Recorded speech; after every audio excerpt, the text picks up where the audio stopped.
আর্থিক প্রতিষ্ঠান বিভাগের সচিব আব্দুর রহমান খানকে জাতীয় রাজস্ব বোর্ডের চেয়ারম্যান হিসেবে নিয়োগ দিয়েছে সরকার। এ নিয়ে আলোচনা করতে রাজধানীর লালমাটিয়া থেকে আছেন সাবেক অতিরিক্ত সচিব আকাবুল সাইফুল ইসলাম চৌধুরী।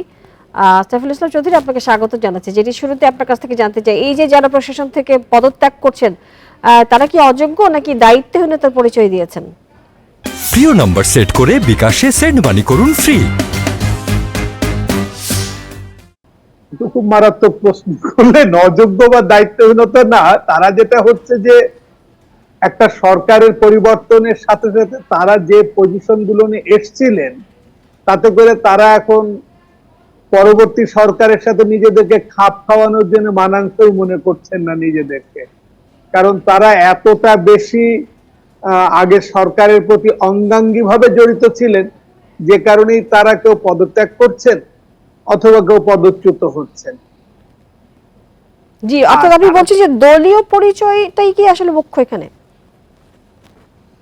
এটা দেখেন, গত 15-16 বছরে এই জিনিসটা ঘটেছে যে বিশেষ করে আপনি পদোন্নতির ক্ষেত্রে আপনি যেমন আমিও তো সরকারি চাকরি করেছি এবং আমরাও বিভিন্ন সময় বঞ্চিত হয়েছি যে দলীয় পরিচয়ের ভিত্তিতেই, বা কারো লেখা হচ্ছে আরো তথ্য প্রয়োজন, কি যে তথ্য প্রয়োজন কেউ জানে না, কিন্তু বলা হলো যে আরো তথ্য প্রয়োজন বলে পদোন্নতি হলো না। অথচ দেখা যাচ্ছে যে যার পদোন্নতি হলো না তার নিচের হয়তো 100 জন পরের অফিসার, 200 জন পরের অফিসারও দিব্যি পদোন্নতি পেয়ে উপরের পদগুলো নিয়ে এসছে, যেটা স্বাভাবিকভাবে পিরামিডটাকেও নষ্ট করেছে আর কি, যে আমাদের প্রশাসন কাঠামোটাকে নষ্ট করেছে এই ধরনের পদোন্নতি। চৌধুরী, আমরা যেটি দেখি যে কোনো সরকারই আসলে এই প্রশাসনিক জায়গাতে নিজেদের লোক বসানোর চেষ্টা করে, এটি একটি চর্চা। হ্যাঁ, তা এই যে চর্চা, সেটা থেকে দেখা গেল যে পুরো প্রশাসনটা তাহলে ছেটে ফেলে দিতে হবে। পাশাপাশি যারা নতুন করে দায়িত্ব নিচ্ছেন তারা কি দ্রুততম সময়ে সব সামলে নিতে পারবেন?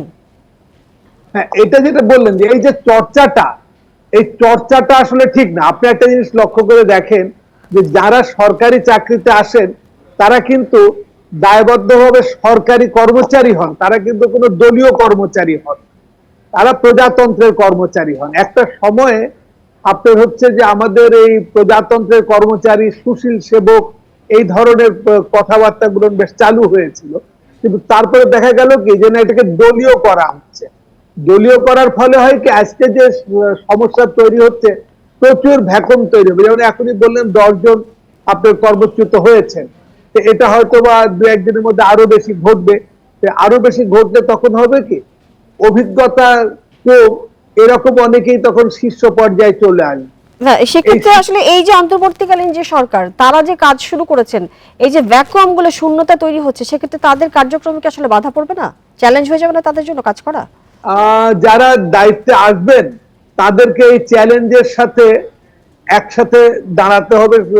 আপনার অন্তর্বর্তীকালীন সরকারের সাথে এই চ্যালেঞ্জ মোকাবিলা করতে হবে, কারণ তারাও এতদিন ধরে বঞ্চিত হয়েছিলেন। যারা আসবেন এখন নতুন পদগুলো নিয়ে, তাদেরকেও প্রমাণ করতে হবে যে আমরা যে যোগ্য ছিলাম, কিন্তু যোগ্যতা থাকা সত্ত্বেও আমরা বঞ্চিত হয়েছি, এই প্রমাণের দায়িত্ব তাদের। অতএব তারা গয়রহ ভাবে, গা ঢালা ভাবে তারা হয়তো কাজ করবেন না, তারা অনেকটা ভালোভাবে আরো বেশি তাদের যে যা আছে সম্পূর্ণ ঢেলে দেওয়ার জন্য চেষ্টা করবে, যাতে প্রমাণিত হয় যে তাদেরকে যোগ্যতা থাকা সত্ত্বেও বসিয়ে রাখা হয়েছে। জি, যেটি জানতে চাই সাইফুল আলম ইসলাম চৌধুরী, যে এই প্রশাসনে যে দলীয়করণ, সেটি যদি রুখতে না পারা যায় তাহলে সংস্কারের স্বপ্ন পূরণ হবে কিনা? আসলে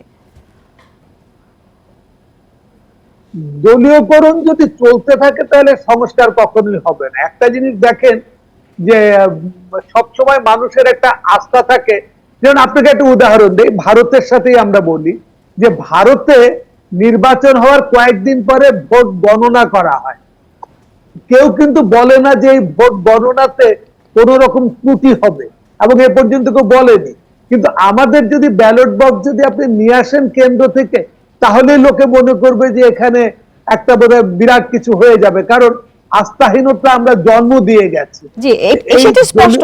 সাইফুল ইসলাম চৌধুরী একটু যুক্ত করতে চাই আপনার সাথে যে আমরা দেখি যে অন্তর্বর্তীকালীন সরকার তারা সংস্কার করে চলে যাবেন, আবার তাদেরকে নির্বাচন দিতে হবে, নতুন সরকার আসবেন, নতুন কোনো দল হয়তো ক্ষমতায় আসবে। সেটি জানতে চাচ্ছি যে এই সংস্কার করে চলে যাওয়া এবং নতুন দলের হাতে ক্ষমতা দেওয়া, তাতেই কি আসলে সমস্যার সমাধান হবে, নাকি আসলে আমাদের মনস্তাত্ত্বিক জায়গা অর্থাৎ আমাদের যে নিজেদের সংস্কার সেটি আগে প্রয়োজন?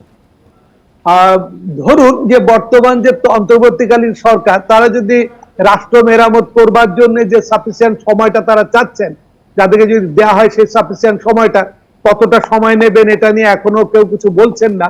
তো ধরে নিচ্ছে এটা 2 বছর বা 3 বছর হতে পারে বা 1 বছরও হতে পারে। তারপরে যারা আসবেন, যারাই আসুন, যেহেতু এটা গণতান্ত্রিক রাষ্ট্র, দলীয় সরকার আসবে, এবং সেই দলীয় সরকারকে মাথার মধ্যে রাখতে হবে যে অতীতের ইতিহাস অনুসরণ করা যাবে না।